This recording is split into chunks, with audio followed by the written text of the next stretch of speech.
कार्तिकेश, मैं हूं कार्तिकेश तिवारी। हम लोग पढ़ रहे हैं प्रोग्रामिंग और मैंने इससे पहले बहुत अच्छे फैक्ट्स आपको बता रखे हैं। इफ एल्स के बारे में भी मैंने आपको बता रखा है।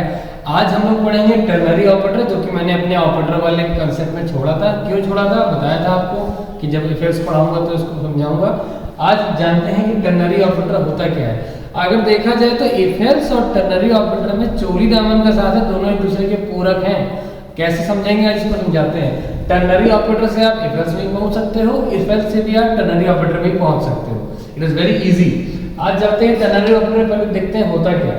पहली बात तो ये अरिथमेटिक ऑपरेटर है, जानने वाली कोई बातें नहीं, बता चुका हूं मैं। दूसरी, it works on 3 operands, works on 3 operands. देखिए जल्दी में स्पेलिंग ही मिस्टेक हो जा रही है। Works on 3 operand. ऑपरेंड क्या होता है भैया, देखो ये हमें बताने की जरूरत है नहीं, ये हमें आवश्यकता भी नहीं है बताने की, हम अपनी पुरानी वाली वीडियो में बता चुके हैं। ना समझ में आया हो तो प्लीज आप जाइए वहां देखिए और फिर आइए, ठीक है। तो यहाँ से हम आगे बढ़ेंगे। ऑपरेंड, अब देखिए अरिथमेटिक 3 तरह के होते हैं, ये भी बता चुका हूँ। Unary, binary, ternary. Unary single, binary 2, ternary 3। तो अब 3 ऑपरेंड भी ये एक साथ काम करेगा ना। अब मुद्दा ये है कि कैसे काम करेगा और ये यूज कैसे होता है। It works on 3 operands and gives the result. और देखो एक बहुत काम की चीज बताने वाले हैं। काम की चीज ये है कि इसका use, it is used as an alternative. देखो आ गया शब्द alternative of if else statement. That means, अब आपको बता दूं, जो बोर्ड वाले बच्चे हैं 10th और 12th के, ध्यान दें टर्नरी ऑपरेटर जरूर पूछा जाता है। और आपको बीटेक वालों को और बीसीए वालों को और बीएससी आईटी वालों को ये समझ लीजिए कि जो भी आपके टेक्निकल क्वेश्चंस वाले राउंड होते हैं कंपनी के, उसमें टेक्निकल लिंक से इसके क्वेश्चंस कभी आते हैं। खैर और डीप में आते हैं, लेकिन बेसिक अगर नहीं जानोगे तो कर नहीं पाओगे। आइए देखते हैं। अब मैंने इसको बोला है कि it is used as an alternative of if else, मतलब जहां इफ एल्स यूज हो रहा है हम वहां टर्नरी ऑपरेटर भी यूज कर सकते हैं। तो आइए चलिए अब इसका सबसे पहले हम क्या देखते हैं। इसका सबसे पहले हम सिंटैक्स को देखते हैं। सिंटैक्स में अगेन हमने यहां लिख दिया क्या, data type then variable name equals to लिखेंगे। फिर हम इक्वल्स टू लिखने के बाद हम यहाँ क्या करेंगे, ये हमारी होगी टेस्ट कंडीशन। यहाँ पे हमने लिख दिया टेस्ट कंडीशन और फिर हम लिखेंगे क्वेश्चन मार्क, ठीक है ना। क्वेश्चन मार्क लिखा और क्वेश्चन मार्क लिखने के बाद यहाँ हम लिखेंगे एक्सप्रेशन 1, फिर कोलन एक्सप्रेशन 2, EXP लिख रहा हूँ शॉर्ट फॉर्म में, एक्सप्रेशन 2 और देन सेमीकोलन। क्या किया हमने, data type variable name equals to test condition question mark expression 1 colon expression 2 semicolon. तो ये हमारा सिंटैक्स है आपका किसका, टर्नरी ऑपरेटर का। अब देखो भाई होता क्या है, ये जो होता है बूलियन कंडीशन होता है, बूलियन कंडीशन। दैट मीन्स इसका जो रिजल्ट आता है वो ट्रू और फॉल्स में आता है। और सुनो, ये यहां पे हम लिखते हैं ट्रू वैल्यू। कौन सी वैल्यू, ट्रू वैल्यू। और यहां हम लिखते हैं फॉल्स वैल्यू। अब देखो बेस्ड ऑन दिस कंडीशन हमारा एक पे डिपेंड करता है कि इन दोनों में से कौन एग्जीक्यूट होगा। अगर हमारी कंडीशन ट्रू होती है तो हम यहाँ पे जो एक्सप्रेशन लिखा है वो हमारा आंसर होता है, और अगर हमारी कंडीशन फॉल्स होती है तो यहाँ पे जो हमारा लिखा होता है एक्सप्रेशन वो हमारा आंसर होता है, ठीक है ना। तो आइए चलिए क्वेश्चन देखते हैं। इसको मैं मिटा देता हूँ, या फिर मिटा नहीं, इसको यही लिखा रख देता हूँ। मैंने यहाँ पे वेरिएबल ले लिया int इक्वल्स टू 300 और मैंने लिखा int val, कोई वैल्यू ले लिया हमने, उसको मुझे पता नहीं क्या है वैल्यू।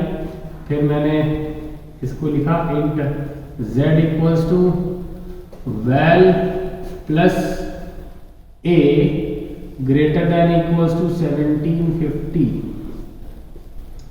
Question mark 500 colon 700। देखिए सिंटैक्स से मैच करिए, ये मैच हो रहा है कि नहीं हो रहा है? सब एक्जैक्टली जहां मैंने जो बताया है वही है। Data type, variable name, test condition, question mark, expression 1 और एक्सप्रेशन 2। अब मैंने क्या बताया, इस कंडीशन पे डिपेंड करेगा कि ये आंसर होगा कि ये आंसर होगा। अब सपोज करो मेरा पहला मैंने पॉइंट ले लिया कि मेरी वैल की जो वैल्यू है वो है 1000। तो जब मेरी वैल की वैल्यू 1000 है तो जेड की वैल्यू क्या होगी? अब मेरी वैल की वैल्यू 1000 है तो चलिए इसको सॉल्व करते हैं। 1000 प्लस 300, 1000 प्लस 300 किसके बराबर? Greater than equal to 1750। अब ये एक्सप्रेशन ट्रू है कि फॉल्स है? मुझे तो फॉल्स लग रहा है। क्यों? 1300 is not greater than equal to 1750। तो ये कंडीशन क्या हो गई? फॉल्स हो गई, क्योंकि ये इससे छोटा है, बड़ा नहीं है। अब ये कंडीशन हो गई हमारी इस पॉइंट पे फॉल्स, जब हमारी वैल्यू क्या है? 1000। तो जब हमारी वैल्यू फॉल्स है तो आंसर हमारा क्या होगा? 700। इसका मतलब जेड की जो वैल्यू होगी क्या होगी? 700 होगी। This is the answer. अब अगर मान के चलिए कि वैल की वैल्यू जो है मेरी सेकंड टाइम पे मैंने लिख दिया, वैल की वैल्यू जो है मेरी 1600 है। अब मेरी जब वैल आपकी 100 हुई तो जेड आपका क्या हो जाएगा? 700। और अब जब हमारी वैल की वैल्यू 1600 होगी, अब हमारे पास जेड क्या हो जाएगा? अगेन सॉल्व कर लेते हैं, हमने सीख ही लिया है। तो वैल की वैल्यू हमारे पास कितनी है? वैल की वैल्यू हमारे पास 1600, 1600 plus 300 greater than equals to 1750। Now this is 1900 greater than equals to 1750। ये कंडीशन क्या हो गई? ये कंडीशन ट्रू हो गई। अब ये कंडीशन ट्रू हो गई तो अब इस केस में यहाँ ट्रू हो गया, तो ट्रू वैल्यू हमारी क्या है? 500। तो हमारी जेड की वैल्यू क्या हो जाएगी? जेड की वैल्यू इसमें 500 हो जाएगी। तो ये है हमारा टर्नरी ऑपरेटर, और ये इस तरह से यहाँ पे काम करता है। अब हम ये जानेंगे कि टर्नरी ऑपरेटर को इफ एल्स में कैसे कन्वर्ट करेंगे और इफ एल्स को टर्नरी ऑपरेटर में कैसे कन्वर्ट करेंगे। इसी सेम क्वेश्चन को मैं दर्शा रहा हूँ और सेम क्वेश्चन को मैं देखिए उतारूंगा। देखिए इसके लिए आपको दोनों के सिंटैक्स पता होना बहुत जरूरी है। पहली खास बात, टर्नरी ऑपरेटर का भी सिंटैक्स और इफ एल्स का भी सिंटैक्स। इफ एल्स का सिंटैक्स मैंने प्रीवियस वीडियो में बता रखा है, आप जाइए वहां पे देखिए और फिर वापस आके देखिए। टर्नरी ऑपरेटर का सिंटैक्स आपके सामने लिखा है। अब मैं देखिए टर्नरी ऑपरेटर से इफ एल्स में जा रहा हूं। अब लैंग्वेज सबकी सेम है, किसी भी लैंग्वेज में आप वो कोड लिखेंगे एग्जीक्यूट करेगा। देखिए ये हमारे पास पहला क्वेश्चन रहा हुआ है, पहला ये हमारे पास क्वेश्चन लिखा है। इस क्वेश्चन को मुझे क्या करना है? इस क्वेश्चन को मुझे क्या करना है? कन्वर्ट करना है किसमें? Convert it into if else. अब मुझे इफ एल्स में इसको कन्वर्ट करना है, तो देखिए कैसे करेंगे। हमारे पास इफ एल्स में सबसे पहले क्या है? हमारे पास कुछ वेरिएबल्स है, सभी वेरिएबल्स हमने ले लिए। ऊपर हम वेरिएबल डिक्लेयर कर लिए, int a इक्वल्स टू 300 ले लिया, वैल ले लिया और हमने क्या ले लिया? जेड ले लिया। अब जेड लेने के बाद क्या किया हमने? हाँ, अब हमारे पास है कंडीशन। इफ के बाद क्या आता है? कंडीशन। तो मैंने लगाया इफ, उसके बीच में एक्सप्रेशन होता है ना, और एक्सप्रेशन क्या है? ये। तब ये हमने उठाया और हमने डाल दिया क्या? Val plus a greater than equals to 1750। ये हो गया, कंडीशन हमारी सेटिस्फाइड। अब ये क्या है? True value. और यहां क्या होती है? True value. तो हमने यहां पे क्या, किसमें स्टोर हो रहा है? ये जेड में स्टोर हो रहा है। जेड हमने यहां पे डिक्लेयर कर रखा है। जेड इक्वल्स टू कितना? ट्रू वैल्यू क्या है? 500। ये बंद कर दिया। अच्छा, और मैंने आप लोगों को शॉर्ट्स में बता रखा होगा कि रेंज वैल्यू होती है तो हम कर्ली ब्रेस को अवॉइड कर रखे हैं। ठीक है, तो ये हम यहाँ से कर्ली ब्रेस को हटा सकते हैं। क्यों? हमारे पास एक ही स्टेटमेंट है, जेड इक्वल्स टू 500। और यदि अगर जेड इक्वल्स टू 500 नहीं है तो हमारे पास फॉल्स क्या है? फॉल्स है हमारे पास 700।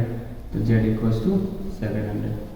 तो इस तरह से हम देखिए इस पूरे क्वेश्चन को टर्नरी ऑपरेटर से इफ एल्स में भी मैंने इसको कन्वर्ट कर दिया। यही सिनेरियो होगा इससे यहां जाने के लिए।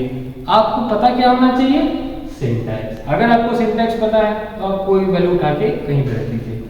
अब ये होती है आपका ट्रू सेगमेंट, ये होता है फॉल्स सेगमेंट। इसमें आपको ये हो गया आपका ट्रू सेगमेंट, ये हो गया फॉल्स सेगमेंट। तो this was all about ternary operator and their interconversion between if else and ternary operator. I hope आपको ये चीज समझ में आई होगी। अगर समझ में आई है तो प्लीज आप मेरे से कुछ भी सवाल पूछ सकते हैं मैं कमेंट सेक्शन बॉक्स। आपको ये वीडियो कैसी लगी ये भी आप कमेंट सेक्शन में बता सकते हैं। और यूं ही वीडियोस को पसंद करते रहिए, चैनल को मेरे शेयर करते रहिए, वीडियोस को भी शेयर करते रहिए अपने दोस्तों में। और मैं आपके इसीलिए तहे दिल से धन्यवाद देता रहूँगा। और अगर ये चीज़ें प्रॉपरली समझ में आई हैं तो मुझे वाकई अच्छा लगेगा। और इसी तरह से हम और वीडियोस देते आएंगे। तब तक के लिए